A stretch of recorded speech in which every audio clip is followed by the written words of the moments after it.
In this video, we're going to be talking about how to bypass your Snapchat 2FA without a recovery code. This is going to be the only video where I'm going to be not wasting your time, because most of the videos on this topic is going to be wasting your time. So if you cannot access your Snapchat 2FA login code or recovery code, your primary option is by regaining the account access by contacting your support. So in order to go ahead and contact support, all you need to do is simply go ahead into help.snapchat.com right over here, and then click on I can't access my account.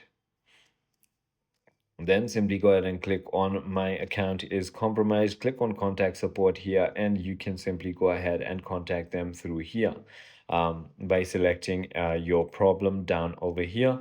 Or the second and the easiest method to do it is going to be by simply going ahead and searching for Snapchat support email, just like that, and you can find it down over here.